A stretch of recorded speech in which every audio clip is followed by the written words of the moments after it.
Pai do Senhor, meus irmãos, boa noite a todos vocês. Vamos pegar nossas Bíblias e abrir em 1 Pedro. No capítulo 2, vamos continuar nossas meditações aqui nessa primeira epístola de Pedro. Eu espero que seja edificante para você. Capítulo 2, versículo 1 de 1 Pedro. Vamos lá, vamos ler? 1 Pedro, capítulo 2, verso 1.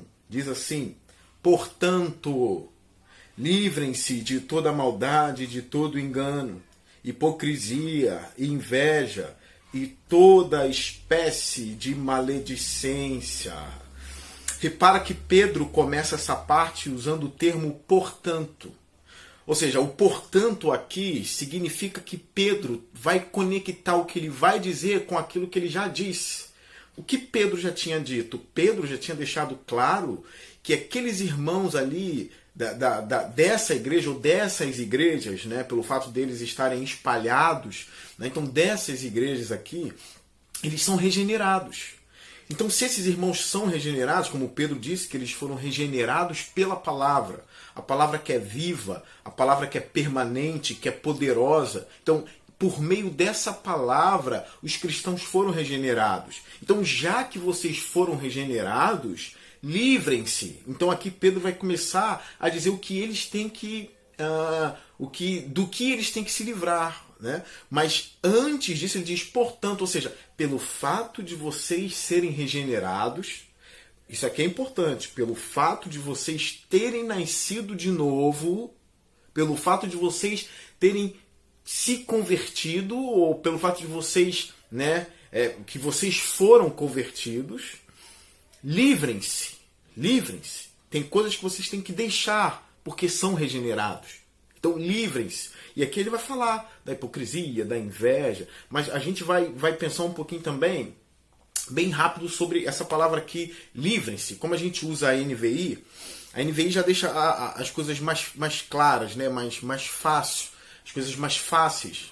Mas algumas traduções trazem a palavra aqui, né, despojar, né, de se despir, da ideia mesmo de tirar a roupa, né, suja, ou como alguns apresentam aqui, como as roupas eram longas e dificultava a caminhada, a velocidade da caminhada, então se despia daquela roupa longa para que pudesse andar mais rápido. Mas outros dizem aqui que é se despir da roupa suja, né?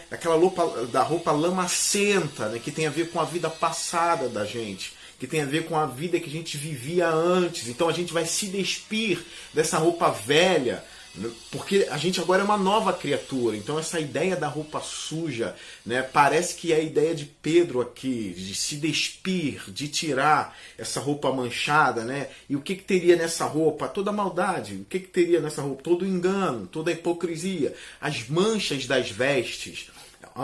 Se a gente for aqui ilustrar, como Jesus mesmo já falou, né, as vestes brancas, ou seja, que tem a ver com uma nova vida, com um novo modo de viver, um novo modo de pensar. Então, parece que o se despir aqui, né, o despojar, tem a ver com isso aqui. Mas na nossa tradução já foi bem clara, já para todas as pessoas entenderem. Livrem-se, ou seja, deixem para trás, né, se livrem de toda a maldade. Toda a maldade aqui, alguns dizem que toda a maldade representa tudo o que Pedro vai dizer agora. Tudo que Pedro vai falar agora. Ou seja, toda a maldade significa todo engano. Né? Você passa a ser não mais aquela pessoa que engana, né? aquela víbora, aquela pessoa enganadora. Não, você não é mais isso. Você vai deixar isso por quê? Porque você foi regenerado. Então, livre-se de todo engano, de toda hipocrisia. O que é hipocrisia? A hipocrisia é você fingir ser algo que você não é. Então, isso é hipocrisia. Jesus chamava os fariseus de hipócritas por isso. Então, eles se vestiam com aquelas vestes religiosas, eles tinham comportamentos, né, que os homens aplaudiam, eles oravam em público para parecerem, de alguma forma, homens que oram. Então, Jesus chamou eles de hipócritas, porque no interior eles não eram assim. Eles eram sujos. Jesus usou a figura ali de um sepulcro caiado. O que é um sepulcro caiado? É um sepulcro com cal, pintado. Mas o que tem dentro desse sepulcro? Ossos, vermes. Então por fora está tudo bonito. Por fora está pintado, tacaram cal, deixaram bem bonitinho. Mas por dentro por dentro tem osso seco, tem vermes, tem cheiro ruim.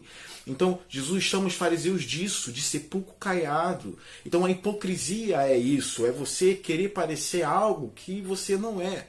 É a ideia do ator mesmo, né? O ator, de alguma forma, ele é um hipócrita. Assim, não estou dizendo que todos os atores são hipócritas, não. Mas a ideia de hipócrita é porque o ator ele está sempre representando um personagem ou uma personagem que não é ele. Entende? Então isso é o tipo de hipócrita. Ele atua, né? E infelizmente, dentro da igreja, como Pedro está escrevendo para a igreja aqui, pode ter isso. Algumas pessoas podem fingir. Algumas pessoas podem ser hipócritas.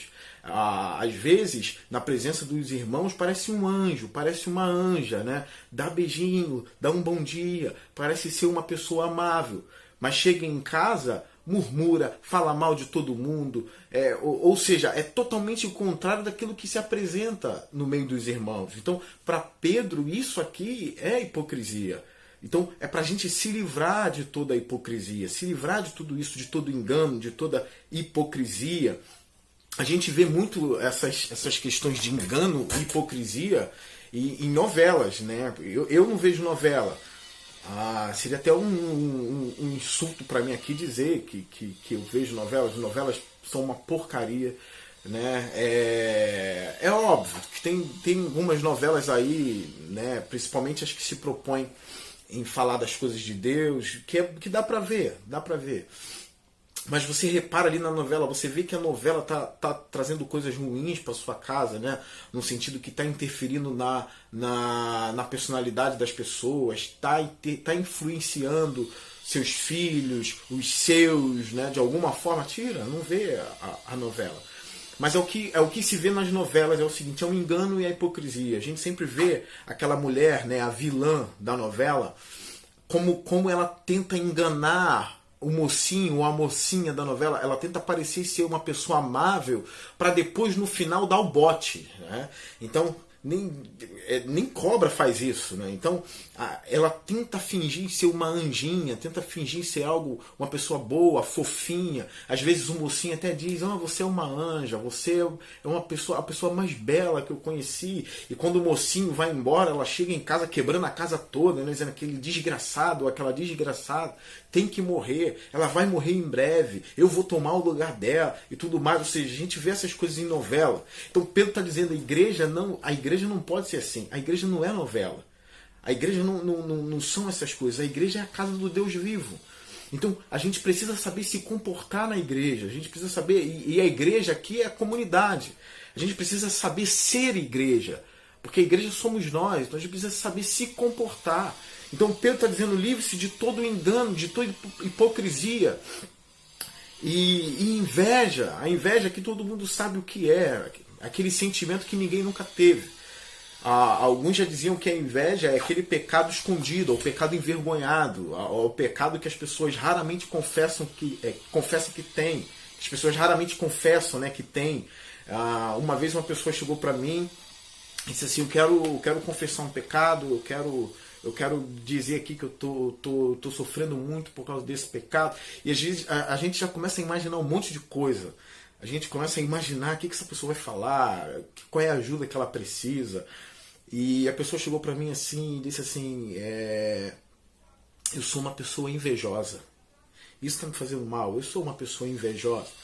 A gente toma até um susto, porque a gente estava imaginando outras coisas. E a pessoa agora está falando daquele pecado que é aquilo que chamaram, né, de pecado envergonhado, o pecado que ninguém confessa, ninguém quer ser invejoso.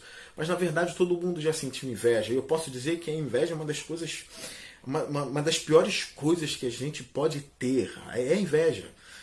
Eu já tive inveja e eu estou propenso a continuar a ter. Mas o importante é a gente saber quando o nosso coração está invejando. E a gente olhar e ver assim: não, eu não vou invejar. Porque eu já detectei, eu sei que eu tenho inveja, eu sei que eu sou invejoso. Então eu vou detectar quando eu estiver sendo invejoso. Né? Então quando essa pessoa falou isso para mim, eu falei: tá confessando um pecado que ninguém confessa. A inveja faz mal. A inveja faz mal. A gente vê que Caim matou Abel, de certa forma, por ter inveja também. Ele tinha ódio do irmão, mas ele tinha inveja. Então, o invejoso é um Caim potencial.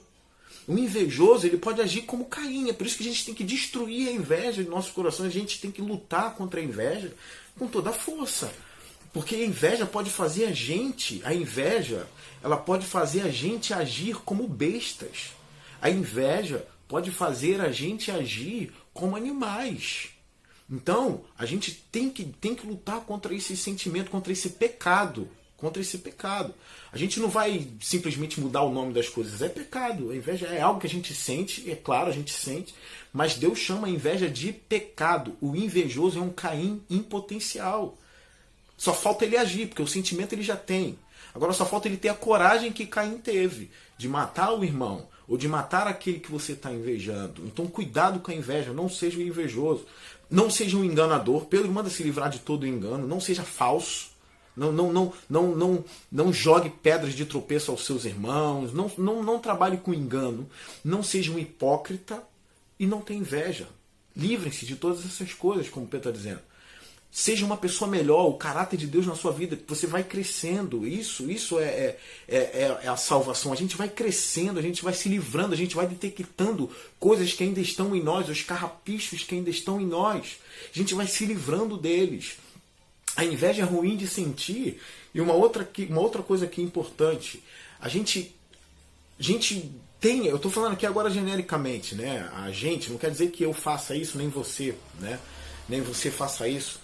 Mas a gente tem a mania de se sentir bem quando a gente causa inveja também. Às vezes você não é um invejoso, mas você quer causar a inveja, você gosta de ser invejado. Isso é ruim, isso é pecaminoso. Primeiro, pecaminoso porque você tem prazer que outras pessoas estejam em pecado. Você tem prazer de causar o pecado em outras pessoas. Se a inveja é um pecado e você gosta de ser invejado, você faz de tudo para ser invejado, logo você gosta que as pessoas estejam em pecado. Então você quer ser a pessoa que chega e todo mundo olha e deseja ser você. Deseja ter o que você tem. Então você quer mostrar, você quer ser para que as pessoas invejem. Isso é pecado e tem um problema, você não sabe quem você está atiçando. Então, aquela pessoa que gosta de ser invejada e quer causar a inveja nos outros, não sabe a besta que está alimentando. Porque o invejoso pode te destruir a qualquer momento. Porque você causou a inveja nele. Você gosta de ser invejado. Você gosta que falem bem de você na frente dele para que ele se corroa. Você pode estar alimentando um Caim. Você está alimentando um Caim para depois matar você. Então cuidado com isso, não seja invejoso e também não queira ser invejado. Lute contra isso. Tudo isso é sentimento invejoso, tudo isso é sentimento pecaminoso. É o seu ego que está falando isso. É o seu ego que quer fazer com que você viva no holofote. Então para com isso. Seja uma pessoa humilde. É o ensinamento de Jesus que às vezes a gente esquece, né? Seja pobre em espírito, né? Seja humilde em espírito. Tem uma pobreza interior. A pobreza interior aqui é um lugar onde não se encontra soberba, né? A soberba, aquela vaidade no interior. Não, seja pobre, seja dependente de Deus. Seja humilde no interior. Uma pessoa que é pobre em espírito, ela não vai ser uma pessoa invejosa, que pratica a inveja, e nem vai querer alimentar o invejoso. Ela quer ser humilde, entende? Ela quer ser humilde. Ela é pobre em espírito, ela se contenta em ter Deus como Senhor da vida dela. Ela se contenta em depender totalmente de Deus. Ela se contenta em dizer, eu sou apenas servo. Eu sou apenas servo. Eu sou apenas servo. Disse 3 vezes. Então, isso é importante, não inveje, cuidado com esse pecado, que é um pecado horrível. Então Pedro continua, e toda espécie de maledicência, a maledicência aqui é o falar mal. Falar mal, um homem expondo uma vez esse texto assim, falar mal, ainda bem que na igreja ninguém fala, é o pecado que a igreja não tem. Mas não deveria ter mesmo, não. É claro que ele falou aquilo sendo irônico, né? Assim, ele falou isso dizendo, na igreja várias pessoas falam mal de outras, mas não deveria ser assim. Não deveria ser. A gente deveria lutar com a própria língua. Essa maledicência, essa vontade de falar mal, essa vontade de matar as pessoas pela língua. Às vezes a gente olha para a pessoa e tem percepção totalmente errada. A gente trabalha muito com as nossas percepções e acha que a pessoa está fazendo coisa que nem está fazendo. O que a gente faz para satisfazer o desejo de ira, de raiva, O que a gente faz? A gente tritura a pessoa com a língua, porque a gente não tem coragem de triturar essa pessoa com as mãos. Então a gente fala mal dela, porque isso sacia o nosso desejo. A gente chega em casa falando mal de todo mundo, falando mal da igreja, falando mal dos irmãos. Isso às vezes se torna tão pecaminoso que até em reuniões de oração nas casas, as pessoas vão orar nas casas de outras pessoas e depois da oração começa a falar mal. Como se essa pessoa fosse de fato a pessoa mais pura da igreja, fosse a pessoa que faria melhor que todo mundo. Então começa a triturar as pessoas com a língua. Isso é pecado. Deus disse que isso é pecado. A maledicência é algo que Pedro disse, livre-se. Está nesse conjunto de pecados aqui, livre-se da maledicência. Infelizmente, quando a gente lê as cartas de Paulo, a gente detecta ali pessoas que falavam mal do apóstolo Paulo. Se falavam mal de Paulo, é claro que vão falar mal da gente. Não é de mim, de você. Falavam mal de Paulo, falavam mal de Jesus Cristo. Falavam mal de Jesus Cristo. Agora, eu sei que a maledicência vai existir, mas que ela não exista nos meus lábios. E isso é importante. Que ela não exista nos seus lábios. Que o maldizente seja o outro. Mas é um pecado que Pedro diz assim, livre-se disso, não seja maldizente. Não seja. A gente sabe que lá em Provérbios 6, tem o pecado que a alma de Deus abomina, que é aquele que traz discórdia entre irmãos. Deus abomina, Deus odeia isso. Deus odeia isso. E qual é a melhor maneira da gente trazer discórdia? Com a boca, falando mal. Então para com isso. Tem gente que diz assim, não, eu sou convertido, só falta a minha língua se converter. É a parte essencial. É a parte principal, porque a boca fala aquilo que o coração está cheio. Então se a sua língua, se você diz que o seu corpo todo se converteu, menos a sua língua, você está dizendo que na verdade o seu corpo não se converteu. Que o seu coração não é convertido, porque a boca fala aquilo que o coração está cheio. Então cuidado com isso. A gente faz pessoas odiarem outras pessoas por causa das coisas que saíram da nossa boca. E Pedro está dizendo, livre-se disso. Livre-se disso. É importante a gente saber aqui, como o reverendo Augusto Nicodemos Lopes disse, que Pedro está escrevendo para uma igreja que está sendo perseguida de toda maneira, está sendo perseguida de todo jeito, está sofrendo, está passando por todo tipo de provação. E a perseguição ela pode causar nos crentes os atos mais heróicos, as melhores virtudes, né? Os atos que demonstram fé gigantesca. Na perseguição essas virtudes podem se aparecer. Mas como Augusto disse, por outro lado, a perseguição, o sofrimento pode fazer com que as emoções ruins, os pecados comecem a aparecer por causa da perseguição. Ou seja, pelo fato da igreja estar passando por sofrimento, estar sendo perseguida, pode surgir sim a maledicência, a hipocrisia, pode surgir na igreja a murmuração, entende? Então, por isso que Pedro está dizendo isso, já que a igreja está sofrendo, a gente precisa mostrar para a igreja, livre-se de todas essas coisas, provavelmente estava acontecendo ali. Então Pedro, livre-se de tudo isso, abandone a maledicência, abandone o engano, livre-se da hipocrisia. Pedro sabia que eles estavam em meio à provação, em meio à perseguição. Então hoje quarta-feira, eu estou falando da parte do livre-se. No domingo eu vou falar da questão do desejo. Então, aqui é importante a gente frisar isso. Pedro está escrevendo para irmãos regenerados. Regenerados. É importante a gente ter essa percepção, né? Então, é pelo fato de você ser regenerado que você vai se livrar de tudo isso e que você vai desejar a Deus, as coisas de Deus. A gente vai falar disso no domingo, do desejar, né? Então, aqui é importante a gente falar mais um pouquinho sobre a regeneração, sobre essa obra de Deus. A justificação e a regeneração são coisas que acontecem ali praticamente juntas, se não juntas, né? Por quê? Como o homem uma vez disse, né? A justificação acontece lá no reino de Deus, acontece no tribunal de Deus. A regeneração ela acontece no coração do homem. Então Deus justifica o homem no seu trono, como um juiz. E a regeneração acontece no coração do homem. Então essa obra maravilhosa de Deus que é a regeneração, que transforma uma massa podre num vaso adornado por Deus, né? Isso é a regeneração. É uma nova vida. Eu queria ler aqui uma parte, vou ler bem rápido, é um trecho bem curto, do livro de Charles Slater, que é esse livro aqui, Justificação e Regeneração. Olha o que ele fala da regeneração. É uma parábola aqui que ele fala, né, para a gente entender um pouco o que é justificação e o que é regeneração. É um termo bem pequeno que eu vou ler, então preste atenção. Ele diz assim: em toda Em toda faculdade e universidade, os alunos estudam muito para conseguir tirar nota máxima no final do curso. Quando eu era estudante, fiz a mesma coisa. Mas havia uma aula que era diferente. Era uma matéria do último ano da faculdade. Exigia apenas dos alunos do bacharelado de Física e Química. E havia apenas 4 ou 5 alunos na sala. No primeiro dia de aula, preste atenção que é aqui que ele vai falar da justificação. Ó, no primeiro dia de aula, nosso professor nos surpreendeu com o seguinte anúncio: vocês não precisam se preocupar com suas notas nesta matéria. Todos já estão com 10. Agora nós podemos simplesmente nos tranquilizar e aproveitar a aula. É exatamente isso que Deus faz na justificação.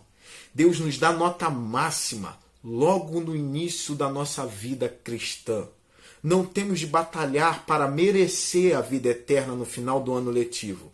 Já começamos com a vida eterna. Então ele usa essa parábola aqui, né, dizendo que eles já começam um ano letivo com a vida eterna. Então eles não precisam merecer essa vida. Essa vida já foi dada em Cristo para ele. Então isso é importante porque nós começamos a nossa caminhada cristã já com a vida eterna. Isso é importante porque isso é justificação. A gente já começa a nossa peregrinação salvos. A gente já começa a nossa peregrinação aprovado, né, com nota máxima. Então isso é a justificação. Isso é uma parábola, nota 10. Né? Isso não quer dizer que eu vou ter o que Paulo tem. Eu acho que não. Acho que tem a questão do galardão lá. Não vou entrar nessa questão agora não. Mas Paulo é melhor do que eu. Paulo é melhor provavelmente do que você também. Mas aqui a ideia é de aprovado. Paulo é aprovado e a gente também é aprovado. A gente vai chegar lá não pelos nossos méritos, mas pelos méritos de Cristo. Então isso é a justificação. Então ele continua dizendo e ele escreve mais isso aqui, ó. Agora mesmo podemos nos exultar no fato de que não passarão mais de algumas batidas de nosso coração e estaremos no céu. Então isso é importante. A gente já é salvo. Agora resta só algumas batidas no nosso coração para que a gente esteja com Cristo, né? Salvos para sempre em Deus. E isso é importante. Então, o que seria a regeneração? Porque alguns vão dizer assim: já que eu já sou aprovado, já que o professor já me deu nota máxima, então não vou estudar mais não. Já passei mesmo. Ou seja, é a ideia do libertino. O libertino descobre a justificação pela fé. Ele descobre essas doutrinas belíssimas. E o que ele fala? O que ele faz? Ele acha que recebeu, né, a justificação. O que ele faz?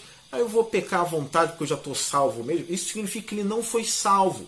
É por isso que é importante a gente falar da justificação e da regeneração. Porque o que seria a regeneração aqui? Como esse autor ele também fala isso, tá?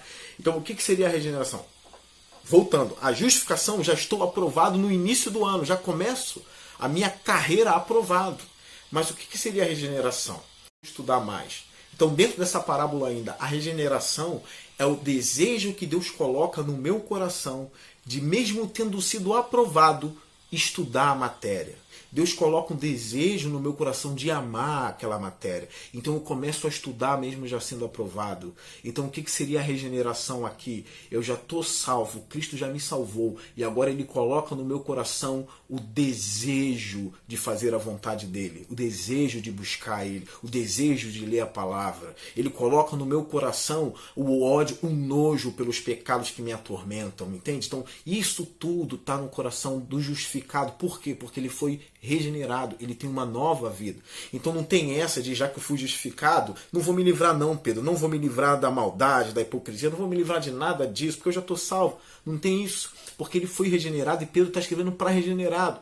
Então, portanto, regenerados, livrem-se. Então o regenerado ele vai ler isso aqui em Pedro e ele vai ler, isso, eu vou me livrar, porque eu odeio isso, eu odeio isso. Eu odeio a hipocrisia, eu tenho nojo disso, agora eu preciso me livrar disso. Desses carrapichos, entende? Então, o regenerado, ele pode pecar? Ele pode acabar caindo sim. Ele pode cair em carnalidade? Pode sim. Ele, como regenerado, ele ainda não é glorificado. Ele pode cair, ele pode tropeçar sim. Ele pode viver um período da sua vida na imaturidade? Pode. Agora, um erro aqui. Um erro que muitos acham que que existe, né? Que é aquele cristão que vive a vida inteira no pecado, mas ele é cristão. Não, isso é um erro, como o homem de Deus já dizia. Por quê? Aí vem uma outra pergunta. Um cristão regenerado pode viver a vida inteira em pecado?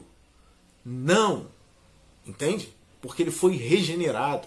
A gente não pode pisotear a regeneração, a doutrina da regeneração. Ele não pode viver feliz todos os dias, pecando, pecando, pecando, pecando e pecando. Não, um cristão ele peca, o cristão ele cai, mas ele não vai viver naquilo. É como João ele disse, João ele fala em 1 João, acho que é no capítulo 3, vamos ler. 1 João capítulo 3, é importante esse texto. É importante, vamos ler. 1 João capítulo 3, verso 9, que diz assim: todo aquele que é nascido de Deus, olha o termo de João, nascido de Deus. Todo aquele que é nascido de Deus não pratica o pecado, porque a semente de Deus permanece nele. Ele não pode estar no pecado, porque é nascido de Deus. Então João diz assim, por que o cristão não pode viver no pecado? Por quê? Porque ele é forte o suficiente? Não.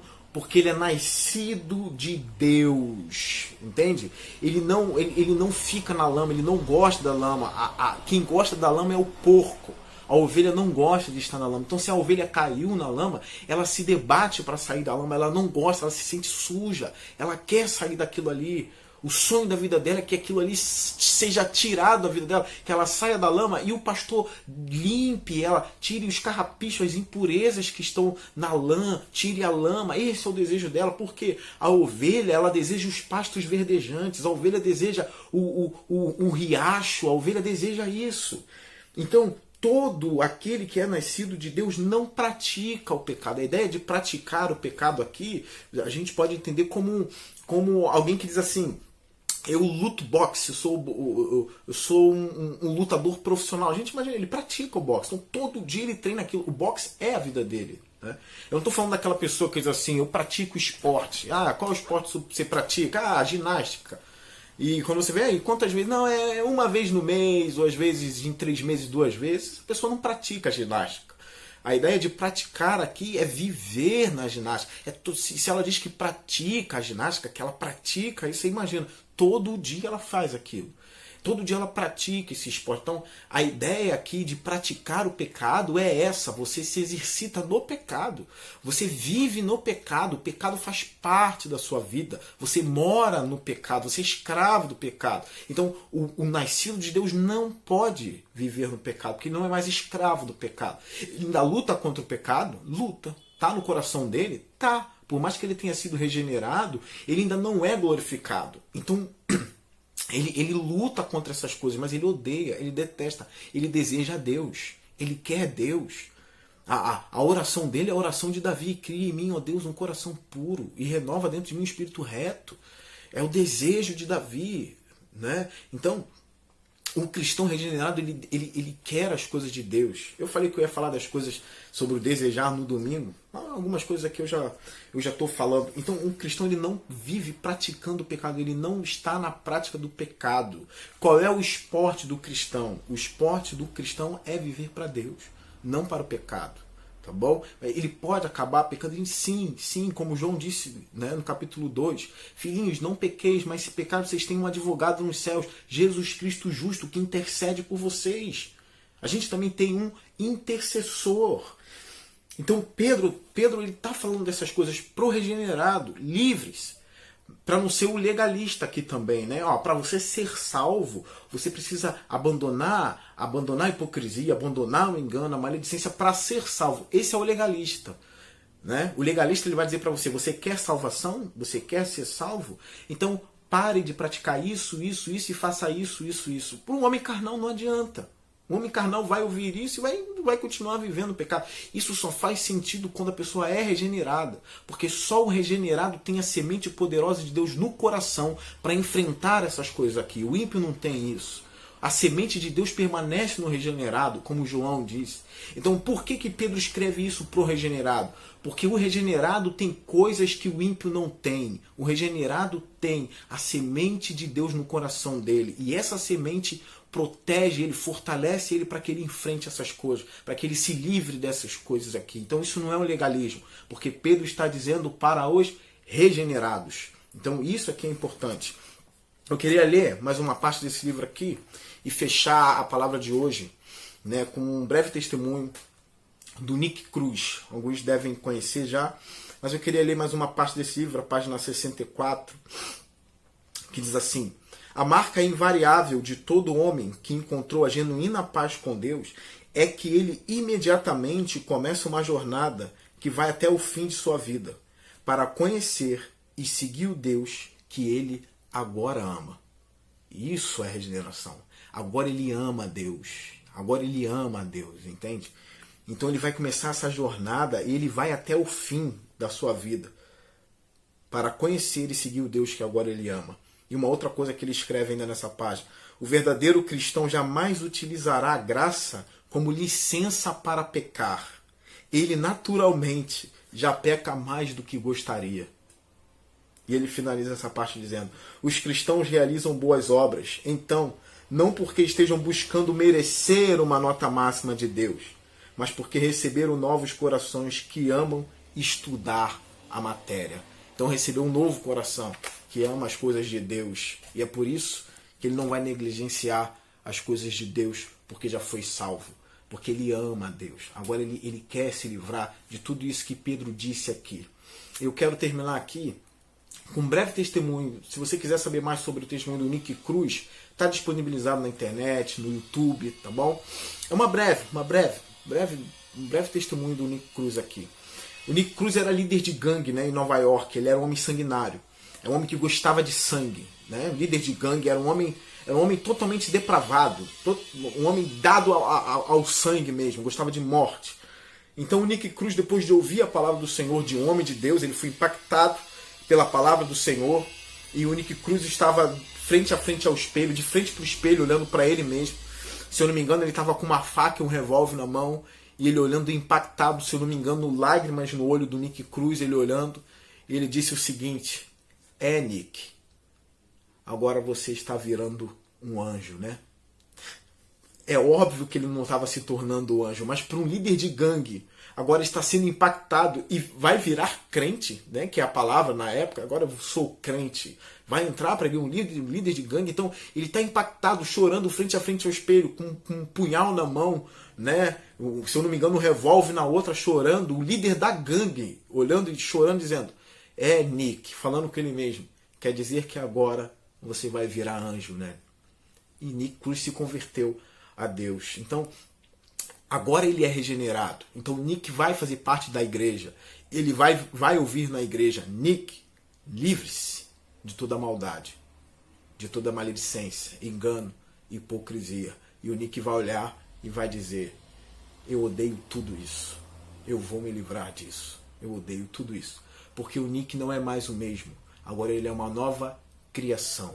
Deus nos justificou e nos regenerou. Deus nos aprovou na matéria e colocou o desejo no nosso coração de livremente continuar estudando a matéria. Livre, sem o peso de querer ser aprovado. Porque o cristão já descobriu que foi aprovado. Mas agora ele tem o desejo de conhecer cada vez mais a Deus e se livrar do pecado que tanto o atormenta ou atormentava. Que Deus nos abençoe, que essa palavra possa ter edificado sua vida. Então, domingo, a gente vai estar pregando um outro sermão, mas ainda baseado nesse tema, né? Fui regenerado e agora? E a gente vai tratar da questão dos desejos. Que Deus abençoe sua vida. Até breve.